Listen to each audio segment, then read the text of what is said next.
حج اور عمرہ، عرض کیا کہ حج سے پہلے چونکہ ہم حج تمتع کریں گے تو حج تمتع کرنے والے کو پہلے عمرہ کرنا ہوتا ہے، تو لہٰذا جب وہ یہاں سے اپنے ملک سے جائے گا تو وہ حج کا نہیں بلکہ وہ عمرے کا احرام باندھے گا اور وہ عمرے کی نیت کرے گا، عمرے کا احرام باندھے گا اور عمرے کی نیت کرے گا۔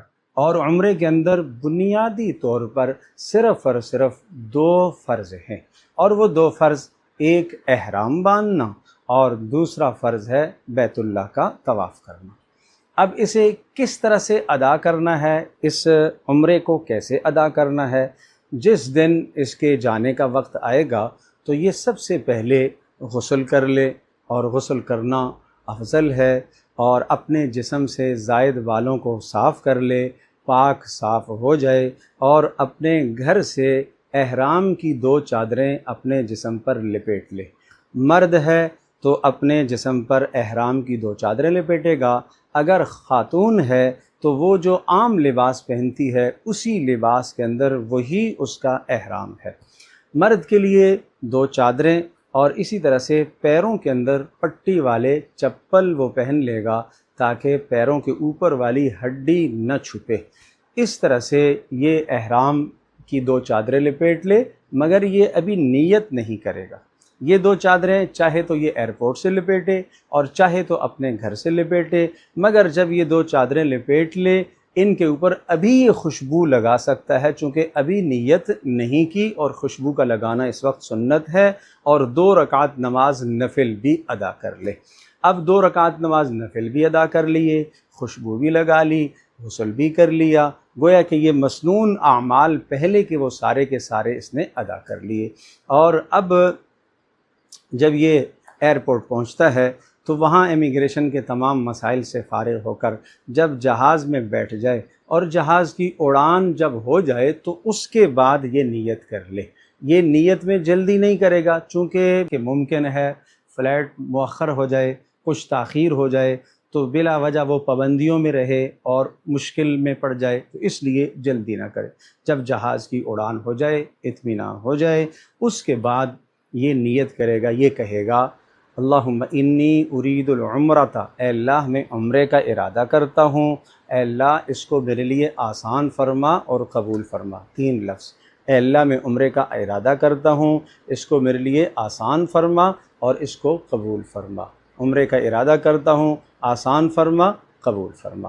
یہ جو لفظ ہے کہ آسان فرما، یہ اشارہ اس بات کی طرف ہے کہ اس میں مشقتیں، تکالیف، مشکلات آئیں گی، لہٰذا تحمل کرنا ہوگا، صبر کرنا ہوگا، برداشت کرنا ہوگا۔ اپنے مزاج کو پہلے سے یہ بات سمجھائے، تحمل کرنا ہے، برداشت کرنا ہے، اور اس کے بعد جیسے ہی یہ نیت کرے گا، یہ ارادہ کرے گا کہ اللہ میں عمرے کا ارادہ کرتا ہوں، اس کو میرے لیے آسان فرما اور قبول فرما، تو یہ لبیک اللہم لبیک لبیک لا شریک لک لبیک ان الحمد والنعمت لک والملک لا شریک لک، یہ تلبیہ کہنا اس کے ذمہ لازم ہے، مرد اونچی آواز سے، عورت آہستہ آواز سے۔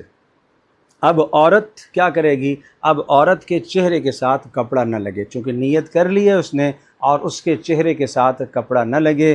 اب پابندیاں مرد کے لیے بھی شروع ہیں اور عورت کے لیے بھی پابندیاں شروع ہیں۔ عورت کے چہرے کے ساتھ کپڑا نہ لگے، مگر وہ حجاب کرے گی، وہ پردہ کرے گی، غیر محرموں سے اپنا چہرہ بچائے گی، اور اس طرح کی ٹوپی وہ رکھ لے سر پر، اور اس کے اوپر سے اپنا عیاب نیچے لٹکا لے تاکہ چہرے کے ساتھ کپڑا مس نہ ہو اور پردہ بھی برقرار رہے۔ ویسے اگر ہوا سے عیاب اڑتا ہے اور چہرے کے ساتھ لگ جاتا ہے تو کوئی مذائقہ نہیں، مسلسل نہیں لگے گا۔ اب پابندیاں کیا ہیں کہ اس دوران میں جسم کا بال نہیں توڑے، اور اس دوران خوشبو استعمال نہ کرے۔ اسی طرح سے جہاز میں یا ایئرپورٹ اترتا ہے تو وہاں بیت الخلاء جاتا ہے، واش روم میں گیا ہے، اور اسی طرح سے وضو کرنے کے دوران اگر کہیں صابن ہے اور اس میں خوشبو لگی ہوئی ہے، خوشبو اس میں موجود ہے، تو ایسا صابن نہ استعمال کرے۔ اب گویا کہ اس پر پابندیاں ہیں، ہر قسم کی خوشبو سے اپنے آپ کو بچائے گا، ہر قسم کے بیہودہ کلمے سے اپنے آپ کو بچائے گا، ہر قسم کی بیہودہ حرکت سے اپنے آپ کو بچائے گا۔ بس اب اس کا ذکر کیا ہے؟ لبیک اللہم لبیک، اسی کو پڑھتا رہے، ہر نشست بدلتے وقت پھر تلبیہ کہے، بیٹھا ہوا ہے، اٹھا ہے، کھڑے ہوا ہے تو پھر تلبیہ پڑھ لے، پھر بیٹھا ہے پھر تلبیہ پڑھ لے، اسی طرح سے جہاز سے اترا ہے پھر تلبیہ پڑھ لے، اور اسی طرح سے پھر آگے جا کے انتظار میں بیٹھتا ہے پھر تلبیہ پڑھ لے۔ مسلسل یہ تلبیہ کا عمل یہ جاری رکھے، یہ اس کا ذکر ہے۔ اس دوران جو نمازوں کے اوقات ہیں، نمازوں کے اوقات میں اپنی نمازوں کو اہتمام سے پڑھے گا، اور ذکر اذکار جو مسنون ہیں ان اذکار کو اپنی حالت کے مطابق، طریقے کے مطابق ان کو انجام دیتا رہے گا۔ جب یہ جدہ ایئرپورٹ پر یا مدینہ منورہ، ہم جدہ ایئرپورٹ کی بات کر رہے ہیں، جب یہ جدہ ایئرپورٹ پر پہنچتا ہے تو وہاں یہ اپنی تمام کی تمام ضروریات امیگریشن کے مسائل سے مگر وہاں اس کو صبر کرنا ہے، تحمل کرنا ہے کہ دیر بھی لگ سکتی ہے۔ خیال یہ تھا کہ آدھے گھنٹے میں فارغ ہو جائیں گے، مگر 2 گھنٹے بھی لگ سکتے ہیں۔ پہلے سے ہی یہ ذہن بنائے کہ یہ سارا کا سارا وقت عبادت میں شامل ہے۔ ان سارے معاملات سے فارغ ہو کر پھر جب اپنی رہائش گاہ مکہ مکرمہ میں جہاں اس کی رہائش گاہ ہے، اپنے ہوٹل پر وہاں پہنچے گا، سب سے پہلا کام آرام کرنا ہے، اطمینان سے اپنا آرام کر لے۔ مگر اس آرام کے دوران احرام کی چادریں اسی طرح سے اس کی لپٹی ہوئی ہیں، اوپر والی چادر اگر اتار دینا چاہتا ہے کوئی حرج نہیں ہے۔ بیت الخلاء میں جاتے ہوئے اگر دونوں چادریں نہیں سنبھال سکتا، اوپر والی چادر اتار کر لٹکا دیتا ہے۔ اگر چادر کسی جگہ پر ناپاک ہو گئی ہے اسے دھو سکتا ہے اور چادر تبدیل کر سکتا ہے، اس میں کوئی مذائقہ نہیں ہے۔ پابندیاں اپنی جگہ پر برقرار ہیں۔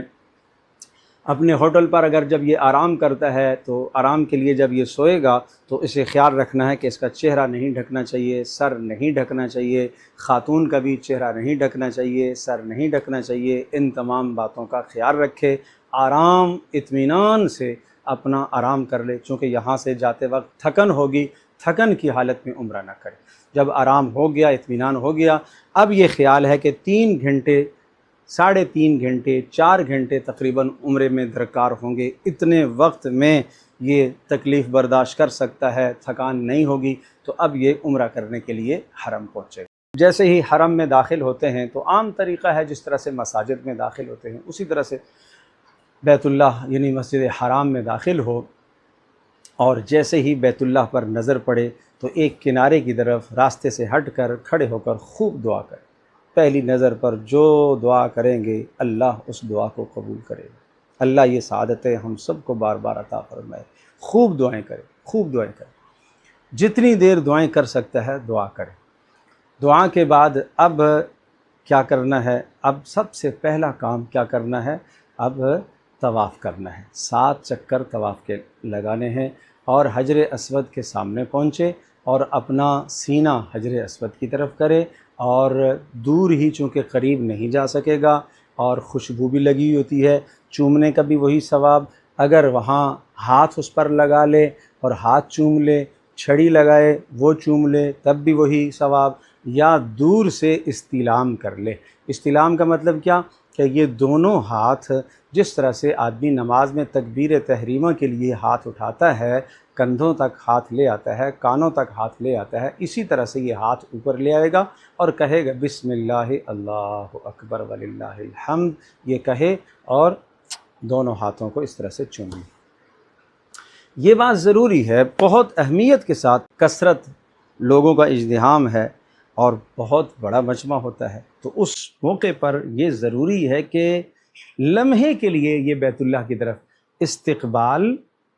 استقبال کھڑے ہونے کی حالت میں بیت اللہ کی طرف رخ کرنا، اور اپنا سینہ بیت اللہ کی طرف کھڑنا، اور قیام ایک لمحے کے لیے رکنا۔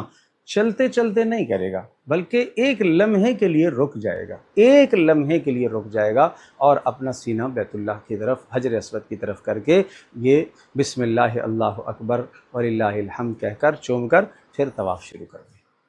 اب اس طواف کے دوران اسے بیت اللہ کو نہیں دیکھنا۔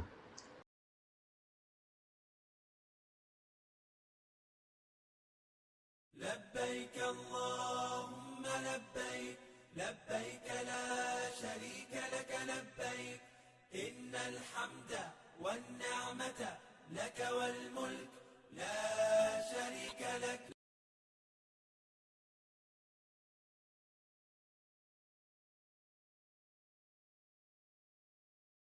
طواف ایک عبادت ہے. حدیث پاک میں آتا ہے کہ طواف نماز کی طرح ہے. تو نماز میں انسان کسی سے بات نہیں کرتا. ہاں، نماز ایک جگہ کھڑے ہو کر پڑھنے کی عبادت ہے. طواف چکر لگانے کا نام عبادت ہے. یہ طواف عبادت ہے. اس دوران موبائل استعمال کرنا، موبائل سے موویاں بنانا، اس سے تصویریں بنانا، اس سے ویڈیو کال کر کے لوگوں کو دکھانا. اللہ کے بندے عبادت کرنے گیا ہے، عبادت کرنے گیا ہے، یکسوئی کے ساتھ توجہ اور دھیان کے ساتھ عبادت میں مشغول ہو جائے، ان سب چیزوں سے کٹ جائے، اپنے اللہ کے پاس آیا ہے.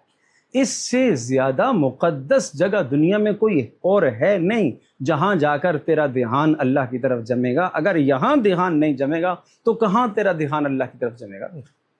اس لیے سب چیزوں سے، سب خیالات سے، ہر شے سے اپنے آپ کو کاٹ کر اللہ کی طرف دھیان کرے. اور جب بیت اللہ کا طواف شروع ہوگا تو لبیک اللہم لبیک یہ ختم ہو جائے گا. اب کوئی بھی ذکر پڑھ سکتا ہے. ضروری نہیں ہے کہ دیکھ کر دعائیں پڑھنا، ضروری نہیں ہے کہ یہ ذکر پڑھا جائے، یہ پڑھا جائے. یہ بھائی اس وقت کیفیت اپنی بناؤ، جسم پر کپ کپی طاری ہو اور رونگٹے جسم پر کھڑے ہو جائیں اور رونا آ رہا ہو، اپنے گناہ یاد آ رہے ہوں. اللہ کا جلال، اللہ کی عظمت، اللہ کی ہیبت کے سامنے یہ انسان کھڑا ہے. اور کیا حیثیت تھی میری کہ اللہ نے مجھے اپنے گھر میں بلایا ہے اور اس جگہ پر اللہ پاک نے مجھے کھڑا کیا. تو کیفیات بدل جانی چاہیے، دل بدل جانا چاہیے وہاں جا کر. اس طرح سے طواف کرے گا. اور پھر جب حجر اسود کے پاس پہنچے گا، ہاں حجر اسود سے پچھلے والا جو کنارہ ہے، رکن یمانی اس کو کہتے ہیں، اس کنارے سے لے کر حجر اسود تک ربنا آتنا فی الدنیا حسنہ وفی الآخرۃ حسنہ وقنا عذاب النار. اس کو پڑھے. لیکن میرے عزیز، اس کو پڑھنا نہیں ہے، اس کو مانگنا ہے. یہ مانگنے کی دعا ہے. ربنا آتنا فی الدنیا حسنہ وفی الآخرۃ حسنہ وقنا عذاب النار. اس کا معنی یاد ہونا چاہیے، مفہوم پتہ ہونا چاہیے. اے ہمارے رب، آتنا فی الدنیا حسنہ، اے اللہ دنیا میں بھی مجھے بھلائیاں عطا فرما. وفی الآخرۃ حسنہ، اے اللہ آخرت میں بھی مجھے بھلائیاں عطا فرما. وقنا عذاب النار، اے اللہ دوزخ کے عذاب سے تو مجھے بچا لے. کیا کیفیت ہے، کیا یہ دعا ہے، کیا عجیب دعا ہے. ربنا آتنا فی الدنیا حسنہ، اے اللہ دنیا میں بھلائیاں عطا. کیا بھلائی ہے دنیا میں؟ دنیا میں صحت کا ملنا بھلائی ہے، دنیا میں رزق حلال کا میسر ہو جانا دنیا کی بھلائی ہے، دنیا میں نیک صالح بیوی کا میسر ہو جانا دنیا کی بھلائی ہے، بیوی کو نیک صالح شوہر مل جانا دنیا کی بھلائی ہے، نیک صالح اولاد کا مل جانا دنیا کی بھلائی ہے، اعمال کی توفیق کا ہو جانا دنیا کی بھلائی ہے، نیک نامی دنیا میں ہو جائے یہ بھلائی ہے، یہ بھلائی ہے. آتنا فی الدنیا حسنہ، اے اللہ دنیا میں مجھے بھلائی عطا. وفی الآخرۃ حسنہ، آخرت میں بھلائی، جنت، اللہ کا دیدار، اللہ کی نعمتیں، یہ آخرت کی بھلائی ہے. وقنا عذاب النار، اور اے اللہ مجھے دوزخ کے عذاب سے بچا لے. اس دعا کو پڑھتے ہوئے آدمی کی کیفیت بننی چاہیے کہ میں کسی رب کے سامنے، رب ذوالجلال کے سامنے، ہیبت والی ذات، کبریائی والی ذات، اپنے محسن، اپنے مہربان، اپنے اللہ، اپنے رحمان، اپنے رب کے سامنے ہوں. اس کیفیت کے ساتھ اس دعا کو پڑھے. کہاں سے؟ رکن یمانی، یعنی حجر اسود سے پہلے والا جو کنارہ ہے وہاں سے لے کر حجر اسود تک اس دعا کو پڑھتا رہے، نظریں نیچی رکھے. پھر حجر اسود کو پہنچا ہے، وہاں پہنچ کر پھر رخ کرے گا حجر اسود کی طرف اور ایک لمحے کے لیے رکے گا اور بسم اللہ اللہ اکبر وللہ الحمد پھر چوم لے گا. یہ اصطلاح. تو ہر چکر اسی طرح سے لگے گا، ہر چکر اسی طرح سے لگے گا. 7 چکر اسی طرح سے پورے کرنے ہیں، گن کر 7 چکر پورے کرنے ہیں. اہتمام، چونکہ یہ عبادت ہے نا تو اس کا اہتمام کیا جائے، یاد کیا جائے. یہ نہیں کہ چلو بھائی جتنے لگ گئے ایک بعد میں اور کر، نہیں، ایسا نہیں کرنا چاہیے. یہ 7 چکر اہتمام کے ساتھ لگائے جائیں، اور پھر جب 7 چکر پورے ہوں تو پھر سے استلام کیا جائے، گویا کہ 7 چکر ہوں گے اور 8 استلام ہوں گے، اور استلام کر کے پھر کنارے سے دائیں طرف نکلنا شروع کرے، اور یہ اب سعی کی طرف۔ اب جیسے ہی سعی کی طرف نکلے گا، کہیں بھی جگہ مل جائے، مقام ابراہیم پر 2 رکعتیں پڑھنی ہیں۔ یہ ضروری نہیں ہے کہ مقام ابراہیم کا جو نشان ہے اسی کے پیچھے پڑھے، نہیں، کہیں بھی پڑھ سکتا ہے، جہاں اسے سہولت ہو، جہاں جگہ مل جائے، کسی کو اذیت نہ ہو، کسی کو تکلیف نہ ہو، پورے حرم میں کہیں بھی پڑھ سکتا ہے۔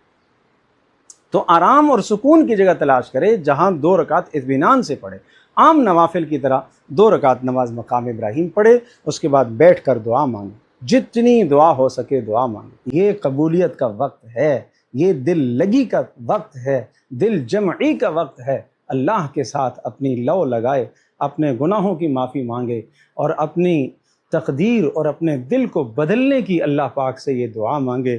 اور جتنے لوگ آج تک آئے ہیں، اللہ جن جن کو تو نے جو جو خیریں عطا فرمائی ہیں وہ خیر مجھے بھی عطا فرما، جن جن نبیوں نے جو جو خیریں یہاں آپ سے مانگی ہیں اللہ وہ ساری خیریں مجھے بھی۔ یوں اللہ سے دعائیں مانگی۔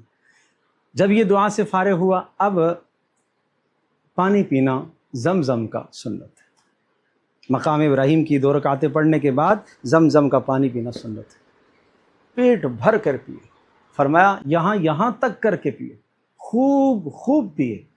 کیا خوبصورت دعا بتائی، کیا خوبصورت دعا بتائی۔ اللہم انی اسألک علما نافعا ورزقا واسعا وشفاء من کل داء۔ یہ نیت کر کے پیئیں، نیت ہے، نیت ہے، یہ دعا نیت ہے۔